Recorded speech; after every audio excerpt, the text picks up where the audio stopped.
lawas tepanggih jeung babaturan-babaturan dalit.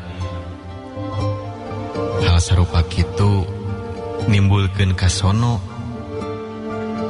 Malah kadang sok aya pertanyaan na diri, nah kuring bakal panggih deui kitu jeung nu jadi babaturan dalit teh. Anu ngajadikeun jarang panggih tayalian ku pada geus boga kasibukan sewang-sewangan. Jeung deui imahna ge geus paanggang. Sok komo jeung babaturan sobat dalit ti leuletik. Tempo rumaja pindah imah. Ari mimiti mah sok asa kaleungitan. Tina hal sarupa kitu teh sok nimbulkeun kahayang nya hayang panggih deui jeung maranehna. Parangker anteng ngalamun ngawawaas mangsa baheula anu bruh brehna rembongan. Kadang mangsa-mangsa keur meumeujeun resep ulin bet hayang balikan deui nya lamun bisa mah. Mangsa-mangsa can mikiran kasusah jeung kabingung. Da nya atuh disebutna oge mangsa bolon keur meumeujeun resep ulin. Tapi beda jeung kiwari. Pikiran teh geus mimiti mikiran laku pikahareupeun anu masih keneh keur dipilampah. Dina hiji mangsa sigana rasa kuring geus deukeut jeung salah saurang babaturan anu ngaranna Rowi. Harita kuring hayang pisan panggih jeung manehna teh. Kiwari hese panggih jeung Rowi teh. Sabab si Rowi mah pindahna teh ka Cianjur. Rowi babaturan dalit ti leuletik. Nganti saprak pindah ka Cianjur jadi jarang panggih jeung kuring. Geus taunan teu panggih jeung manehna teh. Kuring oge ngarasa bungah ku datangna Rowi ka imah teh. Malahan eta oge kuring aya rencana rek ngadon ulin ka Cianjur ka imahna Rowi. Sameme kuring indit ka Cianjur geus datang manten Rowi ka imah kuring. Tadina mun teu didinya nu ka Bandung, saya anu rek ka Cianjur. Ya untung we maneh henteu ka Cianjur. Nah kunaon kitu make jeung untung sagala siga kana dadagangan wae. Mun maneh ka Cianjur, maneh moal bisa papanggih jeung urang. Urang geus teu di imah ayeuna mah. Boga gawe di nu jauh kitu, make tara aya di imah sagala. Nya kitu we geus kumaha deui atuh. Da geus boga pada lalakon.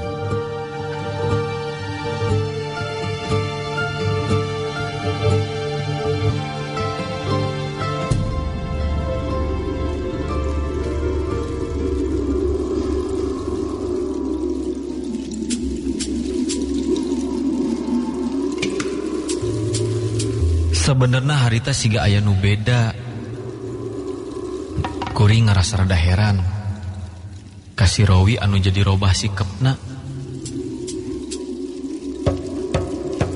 Sok padahal manehna mah jalmana tukang heureuy, nyaresep guyon. Tapi nah harita bet jadi jalma anu lungguh jeung cicingan. Pamikir paling oge Rowi keur boga masalah. Matak sikepna kitu oge. Komo deui basa Rowi ngabejakeun maksudna datang ka imah kuring teh manehna menta diantir jarah. Hal sarupa kitu oge geus nimbulkeun tanda tanya. Tara-tara si Rowi make jeung hayang jarah ka Mahmud sagala. Malahan katinggalina harita si Rowi hayang pisan diantirkeun jarah ka Mahmudna teh. Biasana oge lamun parang nu sejen indit ka tempat jarah, manehna mah tara pirajineun hayang milu. Nya kuring oge ngalaksanakeun ka hayang Rowi. Penting harita ninggang malam Kemis, kuring indit jeung si Rowi jarah ka Mahmud. Sajeroning perjalanan ke tempat jarah, kuring we nu galecok ngajak ngobrol ka si Rowi.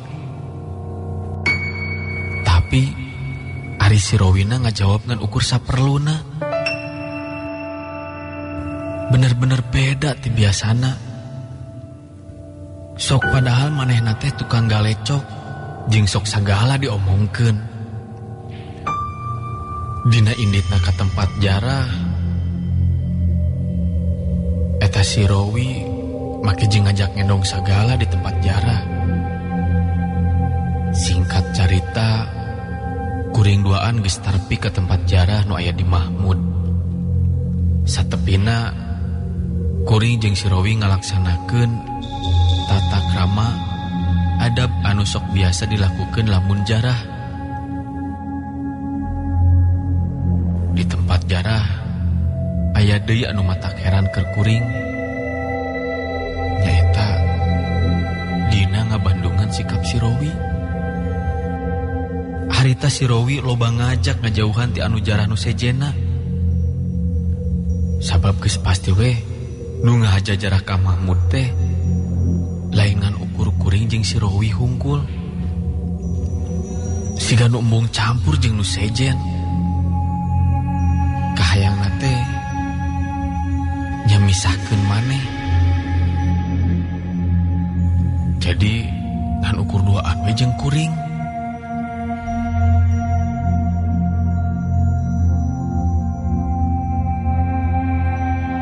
Waktu beuki nyerelek nyedek ka peuting. Kuring jeung si Rowi oge geus beres ngadua, ngawirid jeung sajabana. Kuring duaan neangan tempat anu biasa sok dipake sarare ku anu jarah. Kitu deui wae si Rowi ngajak ka kuring seperti biasa ngajauhan ti anu sejena.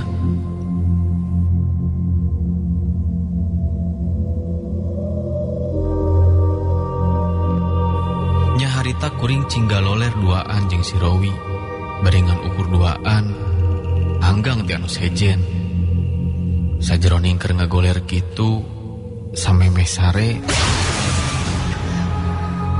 si Rowi ngajak ngobrol ka kuring.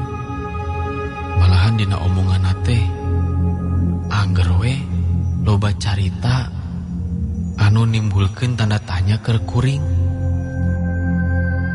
Kunaon wi ari maneh menik mung nyamper ka nu sejen?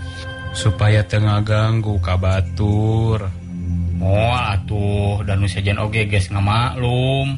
Soalna kuring teh aya teu pikeun ka maneh teh. Nya kunaon kitu? Saya teh rumasa loba dosa. Saya rek menta hampura ka maneh. Rumasa saya teh loba dosa. Pokona mah bisi teu panggih deui jeung maneh. Nyarita teh sok ka mana wae. Nyari urusan kasalahan mah urang pada saling hampura we. Da rumasa kuring oge loba dosa ka maneh teh. Hampura pisannya. Sakali deui hampura jeung saha nu nyahopan ari umur mah bisi we saya teh pondok umur.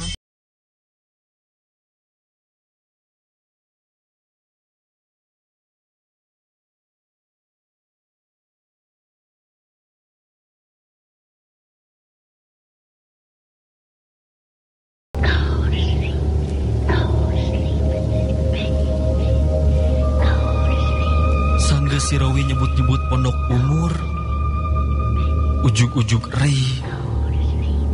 Harita bulu punduk kuring teh jadi cing carengkat.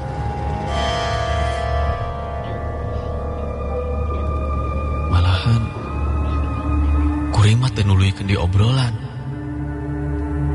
Kuring nyarek ka si Rowi ngomongkeun ngeunaan umur.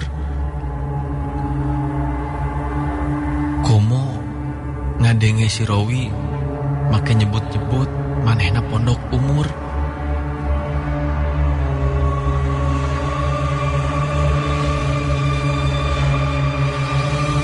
Eureun ngobrol bari cicing ngagaloler jeung si Rowi duaan. Kuring oge akhirna sare. Bari geus teu inget deui nanang Udangna deui kuring teh kahudangkeun ku anu adan subuh. Kuring langsung hudang. Ngan basa kuring hudang. Si Rowi geus teu kasampak ngagoler di kikireun. Pamikir kuring, sigana si Rowi geus hudang leuwih ti heula. Ngan ari kahayang mah, lamun manehna hudang ti heula, tong waka indit ka masjid. Tapi hudangkeun heula kuring.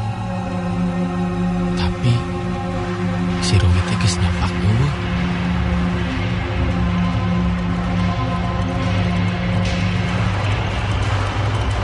Kuring oge tuluy indit ka cai maksud rek bebersih.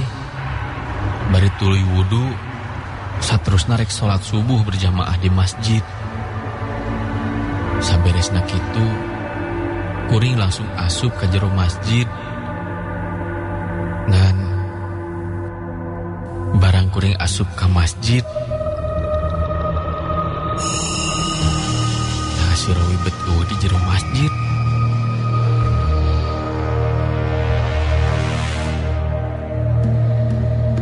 Sok padahal disangka mah manehna teh geus miheulaan ka masjid.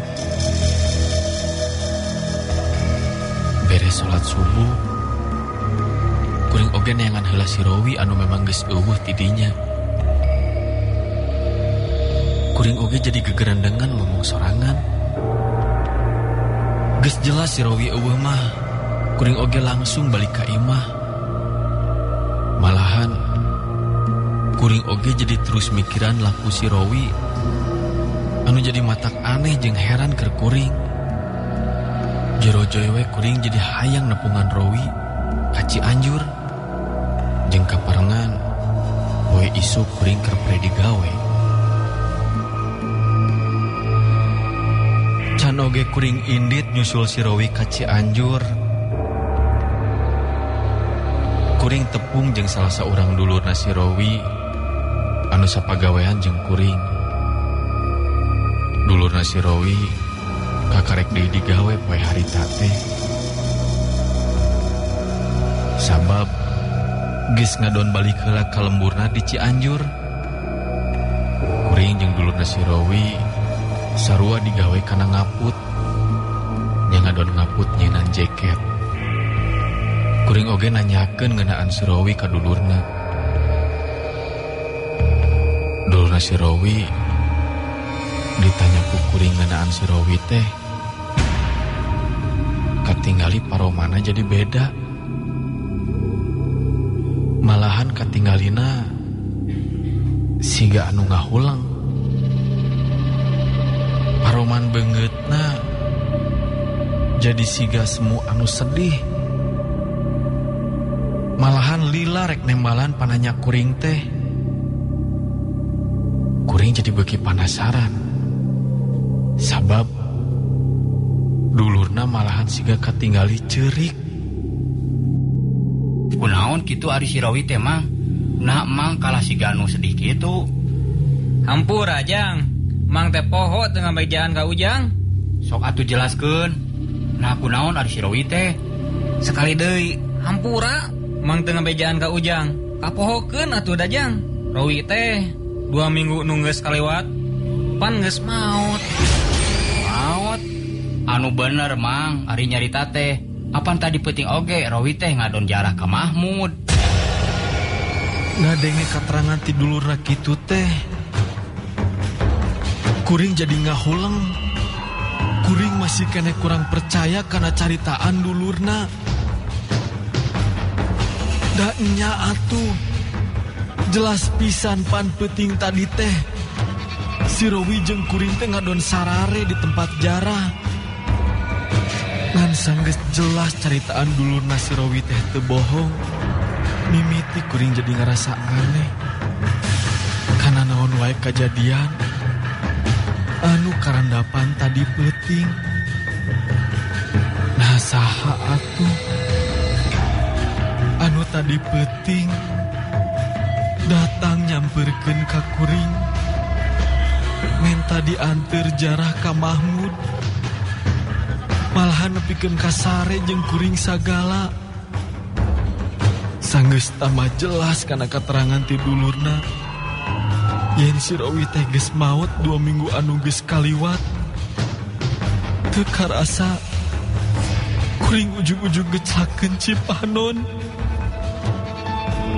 Asa kadenge deui basa si Rowi ngomong menta hampura ka kuring. Paingan atuh penting eta si Rowi bet beda ti sasari. Manehna bet beda ti biasana. Sikepna menirobah pisan. Sanggeus kuring ngalaman kejadian sarupa kitu. Si Rowi anu geus maot jadi teweleh aya dina pikiran kuring. Malahan hiji kejadian anu aneh keur kuring. Harita basa malam Jumaah kuring ngimpi kedatangan si Rowi. Dina impian teh si Rowi datang make papakean serba bodas. Malahan beungeutna semu cahayaan. Si Rowi teu daek ngadeuketan ka kuring. Jadi aya jarak antara kuring jeung si Rowi. Si Rowi datang bari teu nyarita sakecap-kecap acan. Tapi manehna ngan ukur ngabelengeh ngajak seuri ka kuring. Sanggeus kitu si Rowi ujug-ujug ngiles ngaleungit ti hareupeun kuring. Ku geus ngarandapan kajadian di tepungan ku anu geus maot. Sabab hate kuring oge jadi asa teu tenang. Nya kuring menta tulung kanu jadi ustad. Kuring menta ubar.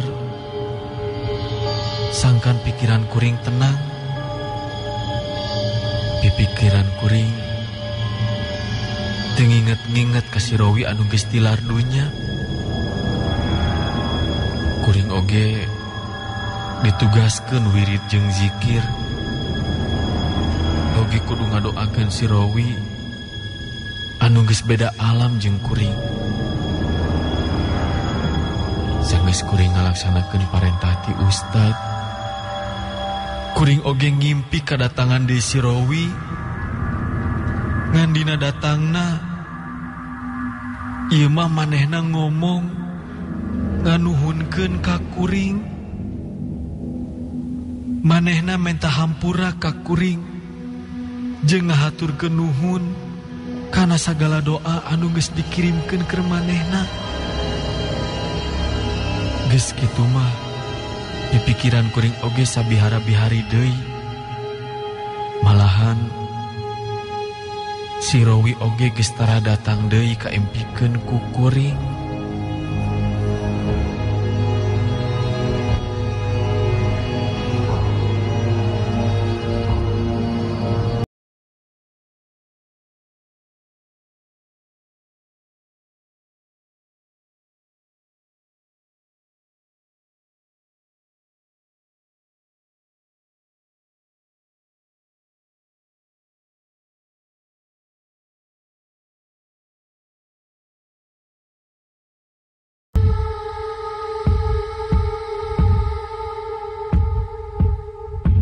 Kulantaran can boga kagiatan anu pasti, kuring jeung babaturan anu sejen sok ngadon iseng.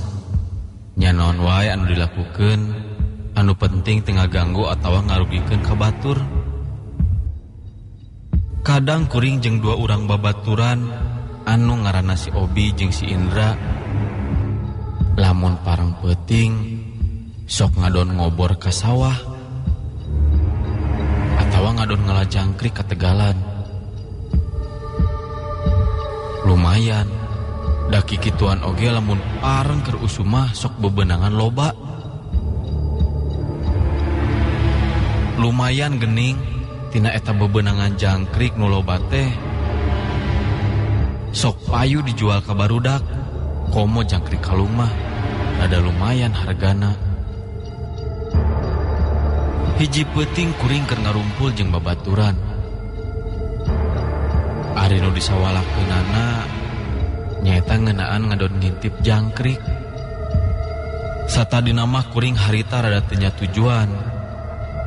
Lamun kudu ngintip jangkrik teh rada sieun peuting mah. Jabak kudu asruk-asrukan ka kebon atawa ngadon kategalan ngintip jangkrik. Nya anu dipake kasieun teh peuting eta ninggang di malam Jumaah. Cenah cek dongeng balaria oge malam Jumaah masuk aya dedemit atawa jurig jarian anu katingali bungkeulekan. Tapi kusabab pangolo jeung deui lamun teu aug jeung kahayang si Indra jeung si Obi kuring disebut borangan. Mun nolak kana kahayang barudak pasti we kuring pada ngaledek.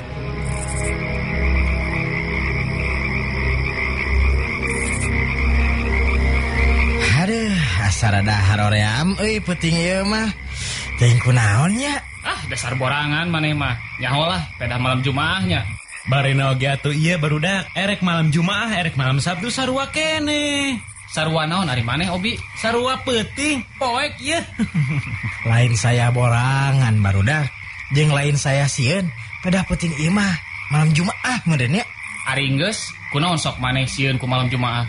Kuringna rada teu pararuguh hate ya Handri, teu ngareunah hate. Tah lamun kitu cekolot mah ulah init-initan cenah. Sieun mah sieun we atuh tong loba alesan. Euy, lebar mun teu ngalah jangkrik peuting ayeuna mah. Nya, misalnya teu peuting ayeuna ngala lebar, komo ayeuna keur usum jangkrik. Komo tagis menang jangkrik kalung, beunghar urang geura. Nya, ari kitu marak sama atuh. Hayulah, kan lamun ayeuna naon ulah nyalakeun kuring nya. Anu rek dijugjug ku kuring tiluan teh nyaeta ka Cigasti. Nya di Cigasti mah sok loba jangkrikna. Komode lamun keur usum mah nu tadina kuring hoream oge ari dipaksa mah nya kuring oge milu nuturkeun kana kahayang dua urang batur kuring. Tapi sok sanajan kitu tetep we hate kuring mah masih keneh teu ngareunah. Jadi asa serba salah. Soalna pernah kealaman ku kuring lamun rarasaan keur teu paruguh sarupa kitu. Sok aya kejadian anu kurang dipiharep ku kuring. Rada lumayan anggang antara lembur kuring jeung Cigasti teh. Nya kurang leuwih aya kana 1 kilometer nama. Tapi sok sanajan rada anggang bari disorang ku leumpang teu karasa jauhna. Sabab dina leumpangna dibarengan ku ngobrol. Di perjalanan samemeh tepi ke tempat anu dijugjug, kuring ngadon nyimpang heula ka hiji warung. Ngahaja meuli lilin keur penerangan. Eta oge ari senter leutik mah pada mawa. Ngan bisi baterai pareum. Ari kitu mah aya lilin. Kuring moal ngadon kapoekan dina ngala jangkrikna. Basa kuring keur meuli lilin. Malah ngobrol heula jeung tukang warung anu tumanya ka kuring. Nya basa kuring ngabejakeun ka tukang warung. Yen kuring teh rek ngadon ngala jangkrik ka Tegal Cigasti. Eta tukang warung oge jadi rada nyingsieunnan ka kuring.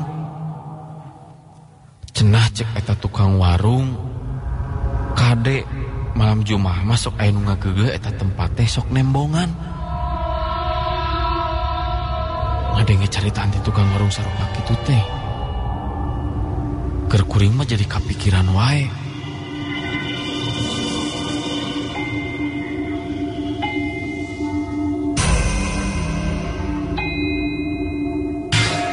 Tapi da geus kagok.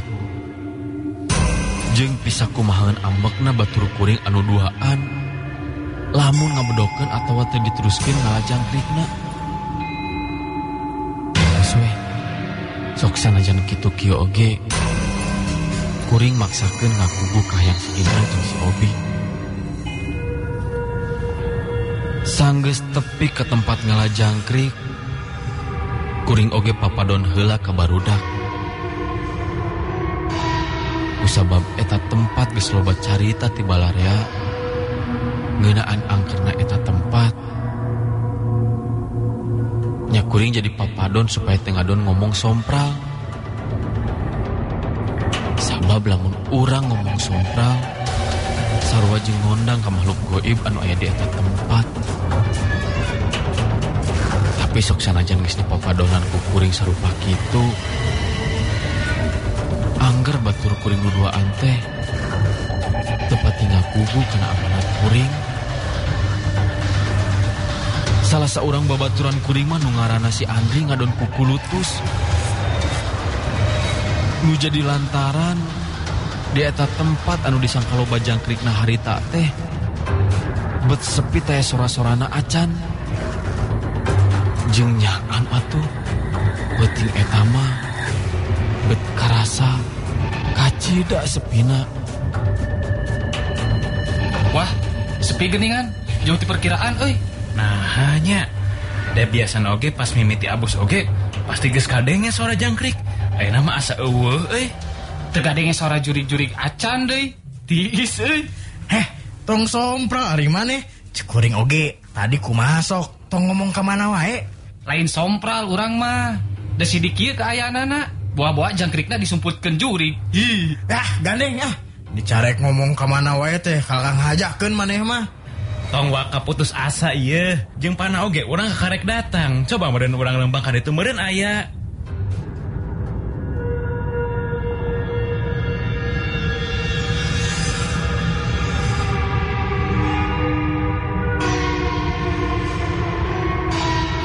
Keur kitu kadenge ti kaanggangan aya sora jangkrik. Sora nenggang jeung kacida nyihcirna.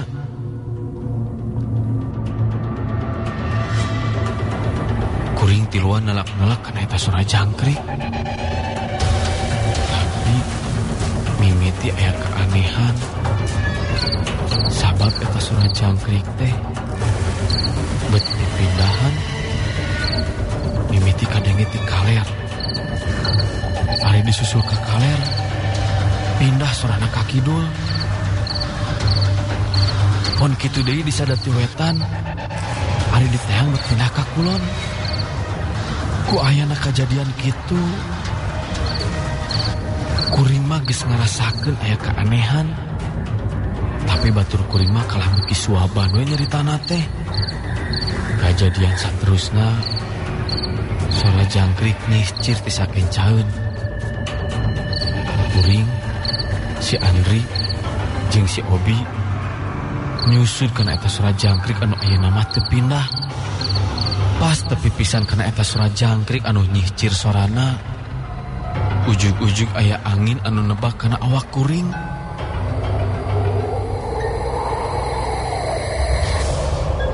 Eta angin anu nebak meuni karasanya cep tiis. Malah kuring oge nepikeun ka ngaberi gidig sagala. Sora jangkrik leungit. Nah atuh kuring tiluan ujug ningali si gaya jalma anu nangtung di paleba anu tadi aya sora jangkrik teh.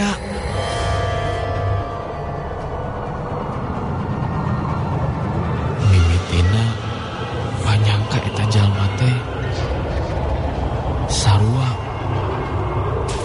anu keur ngalajangkrik. Tapi naha paningali teh berasa aneh.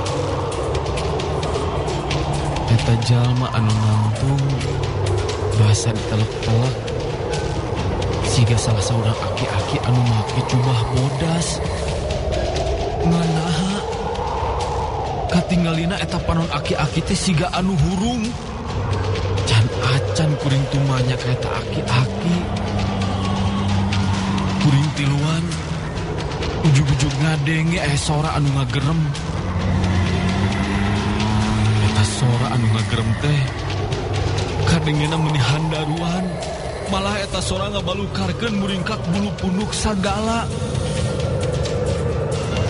Barang ngadenge sora anu ngagerem sarupa kitu teh. Si Andri jeung si Obi mah ujug-ujug langsung melalumpatan. Malah maranehna langsung naraek kana tangkal gedang. Sabot kuring keur ningali si Andri nu cing tarekel naek kana tangkal gedang. Kuring ningali deui kapal aki-aki nu aya di hareupeun kuring. Barang breh deui katinggali. Kacida kuring rewasna sabab naha geuning wae di hareupeun teh bet lain aki-aki.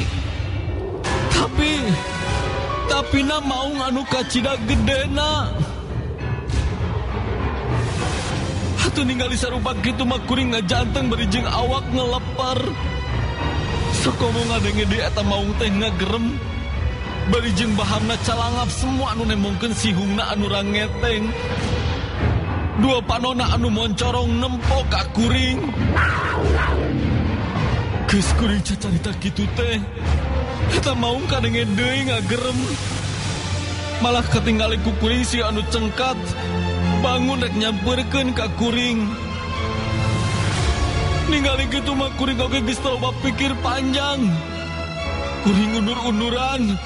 Bari terus lumpat muruka babaturan kuring anu keur araya dina tangkal gedang.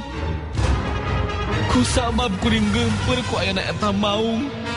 Kuring mah ngadon cicing nangkep tangkal gedang bari teu naek ka luhur.